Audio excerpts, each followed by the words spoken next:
Welcome everyone to Gamer Melt.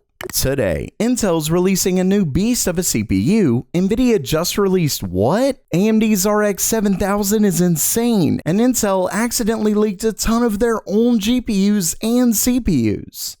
Okay, it's news time, and first up for today, according to a new report by Video Cards, Intel's planning to fight back against AMD's upcoming Ryzen 3D V-Cache CPUs. According to their sources, Intel is currently testing a new CPU called the i9-12900KS. It's basically a bin 12900K that can get an all-core overclock of 5.2 GHz. And of course, that's 200 MHz higher than the regular 12900K. Whether it'll be enough is tough to say, but it's odd given they haven't released a model like this as the 9900KS. Of course, the real question is what kind of power draw we can expect from a CPU like this, considering the 12900K is already a pretty big power hog. As for release, Video Cards is guessing CES, which would make sense. That, or maybe they plan to wait and see what AMD can do with their Ryzen 3D CPUs. But first, if you've got bad credit, no credit, or you're just trying to build it, I've got the perfect solution with today's sponsor. Extra, the new way to build credit with a debit card. Yeah, a debit card. And it's so simple. All you have to do is connect Extra to your current bank account. They then give you a spending limit based on your real-time balance, which means you can't overspend and they don't require a credit check. But here's the biggest part. Every time you use your Extra debit card, they take the money out the next business day, so you'll never have this huge bill at the end of the month. Finally, Extra sends all of your payments to credit bureaus at the end of the month. To top it all off, you can earn up to 1% in points for everyday purchases. So what are you waiting for? Build your credit with a debit card by visiting the link in the description below.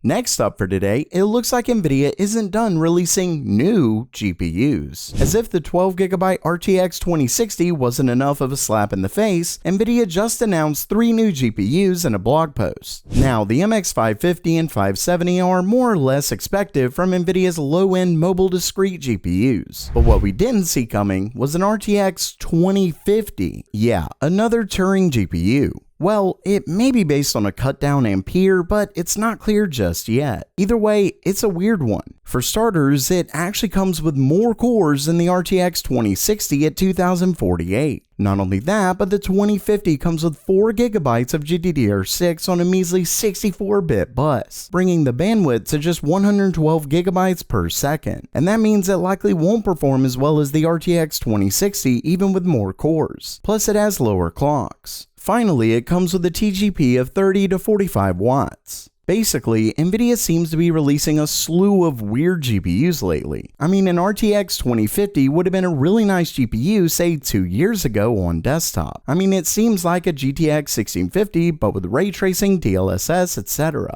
Instead, Nvidia is releasing it in the spring of 2022 for mobile.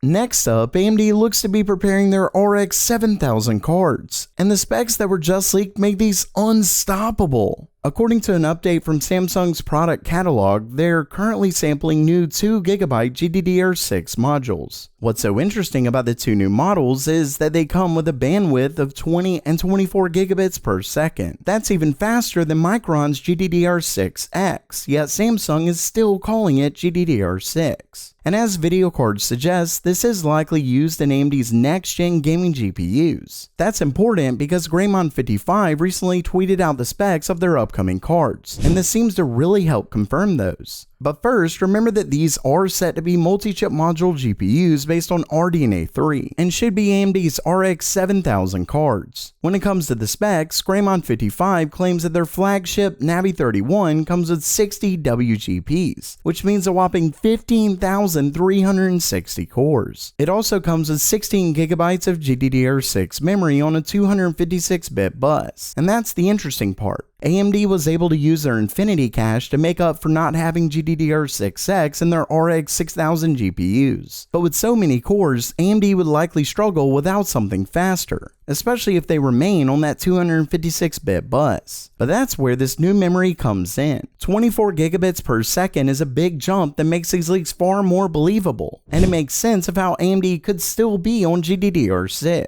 specs. Of course, Greymon55 claims to be guessing on some of these specs, but more than this have pointed to GDDR6. It also comes with 256 megabytes of 3D Infinity cache and up to 2.5 GHz clocks. Next is Navi32, which comes with 40 WGPs, 12 GB of GDDR6 on a 192-bit bus, 192 megabytes of Infinity cache, and 2.6 to 2.8 GHz. Lastly is Navi33, which gets 16 WGPs, 8 GB of GDDR6 on a 128-bit bus, 64 megabytes of Infinity cache, and 2.8 to 3 GHz clocks. 3 GHz! We thought 2.5 GHz was insane. Well, forget that. All in all, AMD's upcoming cards are looking to not only have a massive boost in cores, but even clocks. Let's just hope there aren't any issues with using an MCM design for gamers.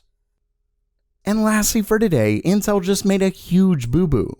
Originally discovered by resident leaker Komachi and later reported by Video Cards, Intel recently shared a beta driver that had quite a bit of unreleased information. Let's just say it clearly wasn't meant to go on a public site. Well, it was, and thanks to that we learned some juicy details about their upcoming products. For starters, it confirms the upcoming CPU codenames after Raptor Lake, that is, Meteor Lake, then Arrow Lake, and finally Lunar Lake. And yes, we have mostly seen these before, but given this is from Intel, it essentially confirms it. The next thing it confirms is an internal codename for their next-gen DG3 GPUs called Elasti, which Moore's Law is Dead leaked a little while back. But forget about all of that, because Intel themselves just confirmed the names of 5 of their upcoming Arc GPUs. First we have the A380, which proves the recent leak I discussed a little while back. Then there's the A350, which is the last desktop part here. For mobile, there's the A370M, A350M, and finally the Iris A200M. That one isn't actually an Arc GPU, and it technically shows it by using 200 instead of 300. Basically, we're a big step closer to finally getting a hold of Intel's upcoming Arc gaming GPUs, and I'm getting excited.